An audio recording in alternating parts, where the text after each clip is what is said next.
মাঝরাতে নতুন ভোটার তালিকা কমিশনের প্রথম দফা সাপ্লিমেন্টারি তালিকা প্রকাশ এবং রাত 11:45 থেকেই সাপ্লিমেন্টারি তালিকা আপলোড করা হয়।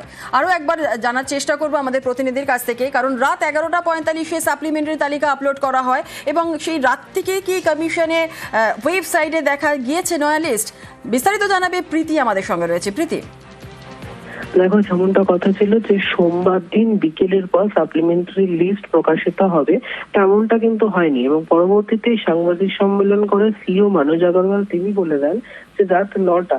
তবে সেই সময়ের সীমা গিয়ে দাঁড়ায় কিন্তু একেবারে 12টা ছুঁই যখন ঘড়ির কাটা সেই সময়, এবং ঠিক সেই সময় এই যে সিইও দপ্তরের যে ওয়েবসাইট রয়েছে অর্থাৎ ceo.gov.in এই ওয়েবসাইটে কিন্তু এই তালিকা প্রকাশিত হয়। তবে এখনো পর্যন্ত সার্ভারের প্রবলেমের জন্য কিন্তু বহু এলাকার মানুষ এই যে তালিকা সেই তালিকা প্রপারলি দেখতে পাচ্ছেন না। তবে সিইও দপ্তরের তরফে বলা হচ্ছে যে যেহেতু একই সঙ্গে এতজন অ্যাপ্লাই করছেন দেখার জন্য এই তালিকা, সেহেতু সার্ভারের প্রবলেম হচ্ছে, সময়ের সঙ্গে সঙ্গে কিন্তু সার্ভারের কাজ চলছে, সেই সমস্যার সমাধান হয়ে যাবে। এবং আশা করা হচ্ছে যে যেহেতু ডিএমদের কাছেও এই তালিকা পৌঁছে গেছে, তাই আজকে থেকে ফিজিক্যালি অর্থাৎ জেলা শাসকের যে দপ্তরে এবং এসডিপিওর যে দপ্তরে যে তালিকা ফিজিক্যালি ঝুলানোর কথা রয়েছে তা কিন্তু দেখা যেতে পারে। বেশ, একেবারে ধন্যবাদ প্রীতি। রাত 11:15 অর্থাৎ 11:45 নাগাদ তালিকা প্রকাশ করা হয়। রাত থেকেই কমিশনের ওয়েবসাইটে দেখা গিয়েছে নয়া লিস্ট। যদিও সিইও জানিয়েছিলেন যে রাত 9টা নাগাদই তালিকা প্রকাশ করা হবে, কিন্তু রাত 9টায় তালিকা প্রকাশ করা হয়নি, রাত 11:45 নাগাদ তালিকা প্রকাশ করা হয়। রাত থেকেই কমিশনের ওয়েবসাইটে দেখা গিয়েছে নয়া লিস্ট। লিস্ট আমি শুনলাম কি ইসিআই সাইটে অলরেডি এসে গেছে, আমাদের সাইটে লিংক এসে যাবে। লিস্ট আমি শুনলাম কি ইসিআই সাইটে অলরেডি এসে গেছে, আমাদের সাইটে লিংক এসে যাবে। বিজ্ঞপ্তি জারি হলো ট্রাইব্যুনালে দেরি, ভোটার লিস্টের নাম বাদে ট্রাইব্যুনালে আবেদন। সুপ্রিম নির্দেশে জেলা ভিত্তিক 19 ট্রাইব্যুনাল, এখনো অপারেশনাল নয় এসআইআর ট্রাইব্যুনাল। ট্রাইব্যুনালের কাজ কবে থেকে জানে না কমিশনও।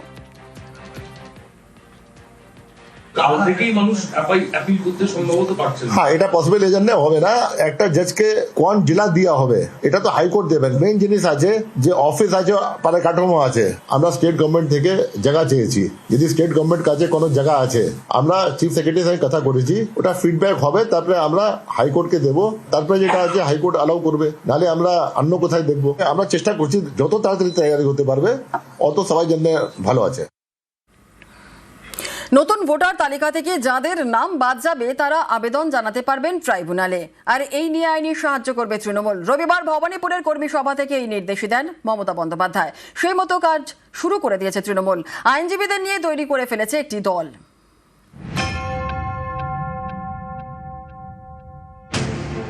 এসআইআর এর পরে 28শে ফেব্রুয়ারি রাজ্যে প্রথম ভোটার তালিকা প্রকাশ করে নির্বাচন কমিশন। তাতে প্রায় 60 লক্ষ বিচারাধীন। এই বিচারাধীনদের বিচার করেছেন বিচারপতিরা। 23শে মার্চ সোমবার ফের তালিকা প্রকাশ, সাপ্লিমেন্টারি লিস্ট, অতিরিক্ত তালিকা। এই নতুন তালিকায় যাদের নাম বাদ তাদের আইনি সাহায্য করবে তৃণমূল।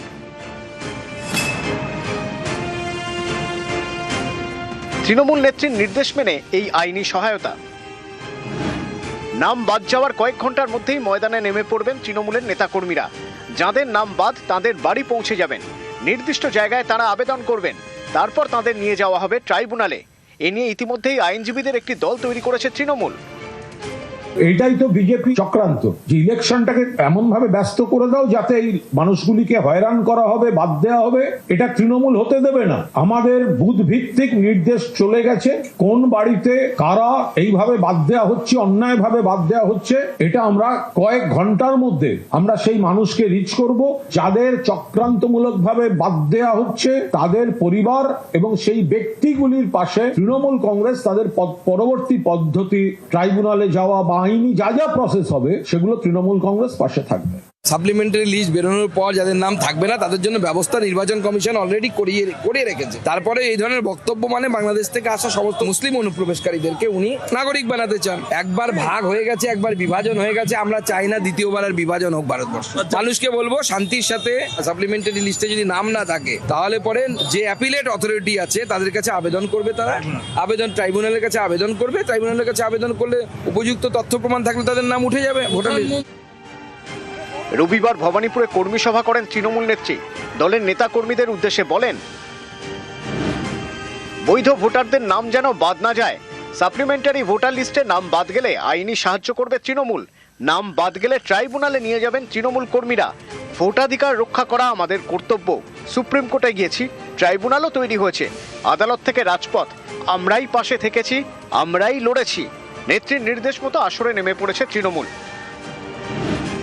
পশ্চিমবঙ্গের 23 জেলার জন্য অবসরপ্রাপ্ত বিচারপতিদের নেতৃত্বে তৈরি করা হয়েছে 19টি ট্রাইব্যুনাল।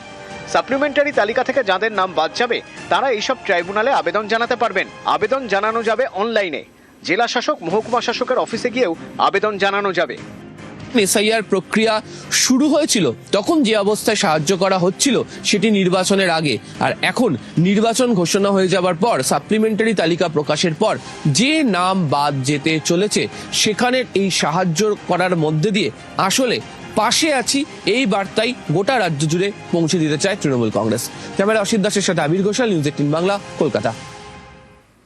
ভবানীপুরে রিটার্নিং অফিসার বদল, ভোটের আগে 73 রিটার্নিং অফিসার বদলি। ভবানীপুর সহ 73 কেন্দ্রে নতুন রিটার্নিং অফিসার। প্রীতি রয়েছে, আরো বিস্তারিত জানাবে। প্রীতি, 73 জন রিটার্নিং অফিসারকে বদলি করলো কমিশন। কমিশনের তরফ থেকে কি বলা হয়েছে, কেন এতজন রিটার্নিং অফিসারকে বদলি করা হলো? দেখো, স্বাভাবিকভাবেই সাম্প্রতিককালে যে নির্বাচন হয়েছে তার মধ্যে নজিরবিহীন ঘটনা। এর আগে যতগুলো নির্বাচন হয়েছে তাতে কিন্তু এই রকম একই সঙ্গে এতজন রিটার্নিং অফিসারকে পরিবর্তন বা স্থানান্তর করা হয়নি। এবং গতকাল একটি নোটিফিকেশন জারি হয়, সেখানে কিন্তু স্পষ্টত নির্বাচন কমিশনের দপ্তর থেকে জানানো হয় যে 73 জন রিটার্নিং অফিসারকে বদলি করা হচ্ছে এবং নতুন অফিসার যারা জয়েন করছেন তাদের মঙ্গলবার বিকেল 5টার মধ্যে রিপোর্ট করতে হবে। তোমাকে জানিয়ে রাখি, এর মধ্যে বিভিন্ন জেলার বিভিন্ন বিধানসভা যেমন রয়েছে তার মধ্যে ভবানীপুর বিধানসভা রয়েছে।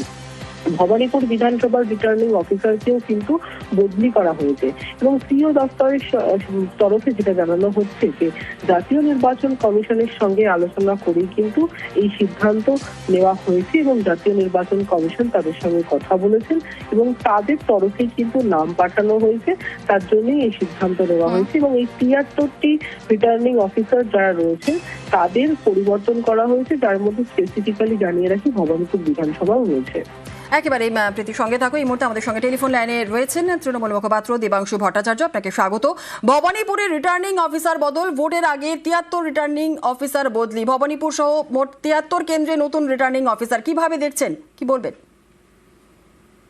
না, প্রথমত আমরা একটা কথা বলছিলাম যে এসআইআর বিজেপি পার্টি অফিস থেকে বসে হচ্ছে, আর এখন এই যে অফিসার বদল এটাও বিজেপি পার্টি অফিস থেকে বসেই হচ্ছে। শুভেন্দু অধিকারী থেকে শুরু করে বিভিন্ন নেতাদের হোয়াটসঅ্যাপ যাচ্ছে, সেই অনুযায়ী কাজ হচ্ছে। খুব সিম্পল ব্যাপার। কারণ হচ্ছে এই স্তরের অফিসার বদলি ভারতবর্ষের কোন রাজ্য এর আগে কোনোদিন দেখেছে বলে আপনাদের মনে হয়? এখন এটা যখন বলবো, ভারতীয় জনতা পার্টি বলতে পারে বাংলার কেস এক্সেপশনাল, এই হয় ওই হয়, আইন শৃঙ্খলা খারাপ ইত্যাদি কথা তারা বলবে। যদি এই কথা বলে তাহলে তাদেরকে পাল্টা প্রশ্ন করতে হয় যে এক সময় তো বাংলার আইন শৃঙ্খলা খারাপ বলে আপনারা বাংলার নির্বাচনগুলোকে 2 দফা থেকে 3 দফা, 4 দফা, 5 দফা, 6 দফা, 7 দফা, 8 দফা অব্দি নিয়ে গেছিলেন। তখন আপনারা যুক্তি দিতেন যে বাংলার আইন শৃঙ্খলা খারাপ, তাই বেশি দফা ইলেকশন করার দরকার। আজকে যখন সেটা আপনারা 2 দফায় নিয়ে চলে এলেন, তার মানে বকলমে তো আপনারা স্বীকার করলেন বাংলার আইন শৃঙ্খলা বেটার হয়েছে। তাহলে বাংলার আইন শৃঙ্খলা বেটার হয়েছে যে অফিসারদের জন্য, বাংলার আইন শৃঙ্খলা বেটার হয়েছে যে সিস্টেমটা মমতা বন্দ্যোপাধ্যায় করেছেন বলে, বাংলার আইন শৃঙ্খলা বেটার হয়েছে যে অফিসাররা যারা যেখানে যে কাজে নেতৃত্ব দিচ্ছিলেন বলে, যে সেটআপটার জন্য, সেই সেটআপটাকেই আপনি ভেঙে দিচ্ছেন। তার মানে আপনি কি বাংলার আইন শৃঙ্খলা ভালো থাকুক, বাংলার কাজ ভালোভাবে হোক, বাংলার নির্বাচনী প্রসেস ঠিকঠাক করে চলুক, এটা কি চাইছেন? চাইছেন না। সব দিক থেকে আপনি চাইছেন না বাংলায় সঠিক ভোটাররা ভোট দিক, আপনি চাইছেন না বাংলা স্টেবল থাকে। আসলে বাংলা এবং বাঙালিকে সর্বনাশ করা 2021-এও ট্রাই করেছিলেন, কোভিড এর সময় 8 দফা ইলেকশন করে বহিরাগত সিআরপিএফ অফিসারদের উত্তরপ্রদেশ বিহার থেকে এনে কোভিড ছড়িয়েছিলেন গোটা রাজ্যে, যার জন্য বেশ, বোঝা গেছে। হাজার অনেক লোক মারা ধন্যবাদ গেছে। দেবাংশু। আর এই মুহূর্তে আমাদের সঙ্গে টেলিফোন লাইনে রয়েছেন বিজেপি মুখপাত্র দেবজিৎ সরকার। দেবজিৎ, ভবানীপুরে রিটার্নিং অফিসার বদল এবং ভোটের আগে 73 রিটার্নিং অফিসার বদলি করা হয়েছে। ভবানীপুর সহ মোট 73 কেন্দ্রে নতুন রিটার্নিং অফিসার। এই বিষয় নিয়ে আমরা তৃণমূলের তরফ থেকে জানতে চেয়েছিলাম। তারা বলছেন যে এখন এই অফিসার বদল, এইসব বদল বিজেপির তরফ থেকেই করা হচ্ছে, বিজেপির অফিস থেকেই সব করা হচ্ছে। আপনার প্রতিক্রিয়া কি বলবেন? নির্বাচন কমিশন কি করছেন সেটা নির্বাচন কমিশনের বিষয়, আমরা এর মধ্যে ঢুকবো না। কিন্তু এই রাজ্যে তৃণমূল এবং প্রশাসন যে মিলেমিশে একাকার, সেটা সবাই জানে। তৃণমূলের দুষ্কৃতী আইপ্যাকের কিছু লোক আর প্রশাসন একাংশ, বহুলাংশ, তারা মিলেমিশে একাকার। এই রাজ্যে ওই জন্য সমস্ত দুর্নীতিকে প্রশাসনিক স্তরে আড়াল করা হয়, আর প্রশাসনিক দুর্নীতিকে রাজনৈতিকভাবে ক্ষমতায়ন করা হয়েছে এতদিন। সেই জন্য চাকরি চুরি হয়েছে, আরজি করের আমাদের ঘরের মেয়ে বিচার পায়নি, এবং বহুলাংশে আমাদের সব বাঙালিদের সবকিছু একটু একটু করে শেষ হতে চলেছে। ঘরের ধান থেকে বাড়ির স্ত্রীর মান সবই শাহজাহানদের হেফাজতে চলে যাচ্ছে। এর জন্য বাঙালি লড়ছে। নির্বাচন কমিশন যা করছেন সেটা নির্বাচন কমিশনের ব্যাপার, কিন্তু নিরপেক্ষ প্রশাসন ছাড়া নির্বাচন সম্ভব নয়। সেটা গণতন্ত্রের একটি শর্ত, সেটা সবাই জানে। বেশ। আমরা একটি নির্দিষ্ট নির্বাচন ধন্যবাদ। পরিষ্কার করেছি।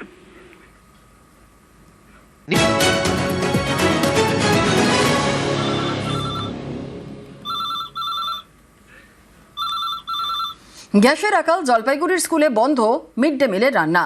ডাল ভাতের বদলে তাই পাতে কেক। আর রান্নার গ্যাস না পেয়ে ঝাড়গ্রামে বিক্ষোভ।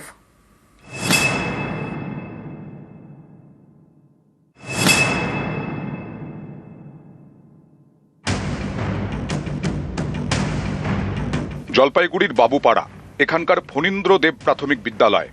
কর্তৃপক্ষের দাবি বৃহস্পতিবার রান্নার গ্যাস শেষ হয়ে গেছে, তারপর আর গ্যাস পাননি। রান্নার গ্যাস নেই, তাই রান্না হচ্ছে না, হাঁড়ি চড়ছে না। মিড ডে মিলের পাতে ভাত ডালের বদলে তাই এখন কেক।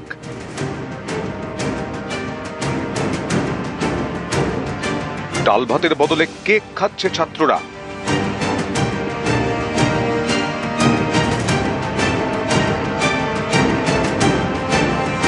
ফণীন্দ্রদেব প্রাথমিক বিদ্যালয়ে পড়ানো হয় পঞ্চম শ্রেণী পর্যন্ত। হাজারের বেশি ছাত্র, প্রায় 900 ছাত্র রোজ মিড ডে মিল খায়। একটি গ্যাস সিলিন্ডার সাধারণত 3 দিন চলে। এবার শেষ হওয়ার পর আর গ্যাস মেলেনি, তাই রান্না করা খাবারের জায়গায় মিড ডে মিলের পাতে কেক। এমনিতে অসুবিধা, বাচ্চারা সকালবেলা উঠে চলে আসে স্কুলে, দিয়ে দেওয়ার কথা। এখন তো ওদের এখানে তো নাই, ওরা এটাই অজুহাত দেখাচ্ছে যে নেই গ্যাস, নেই গ্যাস নেই। গ্যাস হলে ভালো হতো। আমাদের তো গ্যাসের ক্রাইসিস, গ্যাস পাচ্ছি না ঠিক রকম।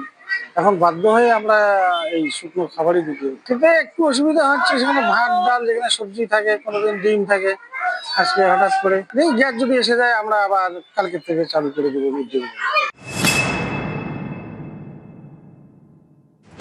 ঝাড়গ্রামে অনেকেরই অভিযোগ, অনলাইনে টাকা দিয়ে গ্যাস বুক করেছিলেন, ফোনে ডেলিভারি হয়ে গেছে বলে মেসেজ এসেছে, অ্যাকাউন্টে চলে এসেছে ভর্তুকির টাকাও, অথচ এখনো সিলিন্ডার পাননি। যখন আমি গ্যাস বুক করেছি তখন ক্রাইসিস ছিল না, এখনো পাওয়া যায়নি। অথচ আমার বাড়ির সামনে গ্যাস গাড়ি যাচ্ছে, আমরা ডাকছি চলে যাচ্ছে, তারাও গ্যাস পাচ্ছে। সেটা কিভাবে পাচ্ছে আর আমরা কেন পাচ্ছি না? অথচ 12 তারিখ 13 তারিখ যারা বুক করেছে তাদেরকে পাচ্ছে। সোমবার ঝাড়গ্রাম বাঁকুড়া রাজ্য সড়ক অবরোধ করেন স্থানীয়রা, চলে বিক্ষোভ।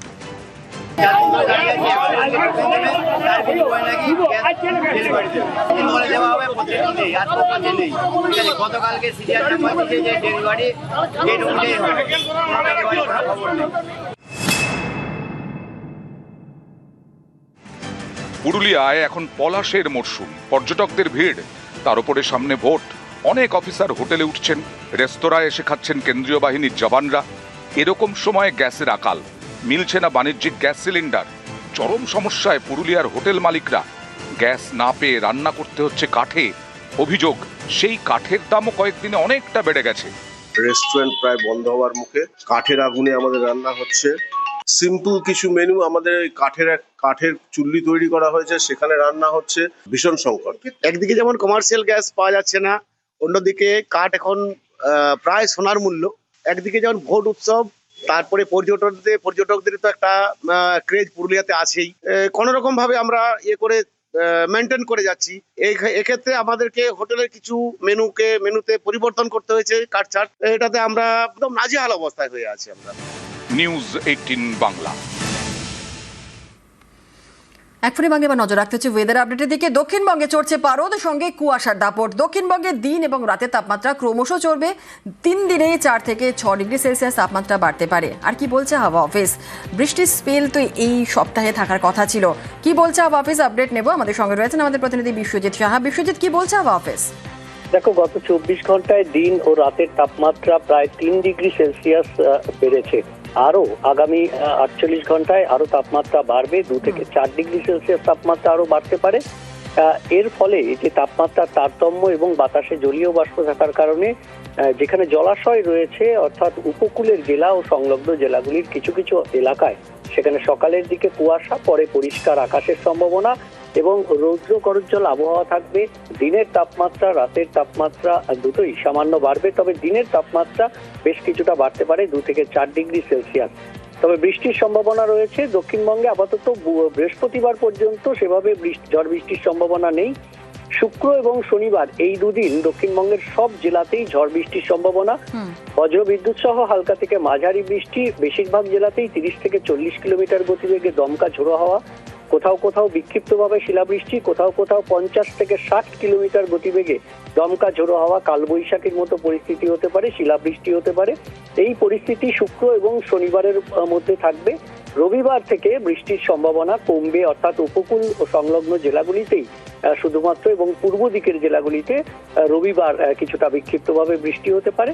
বাকি জেলাগুলিতে আবার আবহাওয়ার উন্নতি হবে, অর্থাৎ শুক্র ও শনিবার আরো এক দফায় আরো একটি স্পেল আসতে চলেছে ঝড় বৃষ্টি। দক্ষিণবঙ্গের আপডেট নিলাম, এবং উত্তরবঙ্গের আপডেট নিতেই হচ্ছে, কারণ দুর্যোগ চলবে উত্তরবঙ্গে। উত্তরের ওপরের মোট 5 জেলায় বজ্রবিদ্যুৎ সহ বৃষ্টির সম্ভাবনা রয়েছে। কোন কোন জেলায় বজ্রবিদ্যুৎ সহ বৃষ্টির সম্ভাবনা রয়েছে আরো বিস্তারিত জানাবে পার্থ প্রতিম রয়েছে আমাদের সঙ্গে। পার্থ, আজকে পাহাড়ের কেমন ওয়েদার রয়েছে? দেখো, সকাল থেকে আকাশ মেঘলা রয়েছে পাহাড়ে। আজও কিন্তু দিনভর বৃষ্টির পূর্বাভাস থাকছে পাহাড়ি এলাকায়। দার্জিলিং এবং কালিম্পং উঁচু পার্বত্য এলাকায় যেমন বৃষ্টির পূর্বাভাস থাকছে, ঠিক তেমনি সমতলের আলিপুরদুয়ার, কোচবিহার এবং জলপাইগুড়ি জেলাতেও কিন্তু ঝড় বৃষ্টির পূর্বাভাস থাকছে। অর্থাৎ সব মিলিয়ে দুর্যোগ কাটছে না উত্তরের আকাশে, এবং সকাল থেকে বৃষ্টি শুরু হয়েছে শিলিগুড়ি সহ সংলগ্ন এলাকায়, এবং বেশ কিছু জেলায় কিন্তু বজ্র বিদ্যুৎ সহ ঝোড়ো হাওয়া বইবে, এমনটা কিন্তু হাওয়া অফিস জানাচ্ছে। এবং যার দিকে তাপমাত্রা আরো খানিকটা নামলেও অস্বস্তি কিন্তু থাকতে, কারণ এই বৃষ্টি কিন্তু বেশ বাধা হয়ে দাঁড়াচ্ছে নির্বাচনী প্রচারের ক্ষেত্রে। এবং আগামী দুদিন এমন আবহাওয়া থাকবে হাওয়া অফিসে কিন্তু তেমনটাই জানানো হচ্ছে। বেশ, ধন্যবাদ।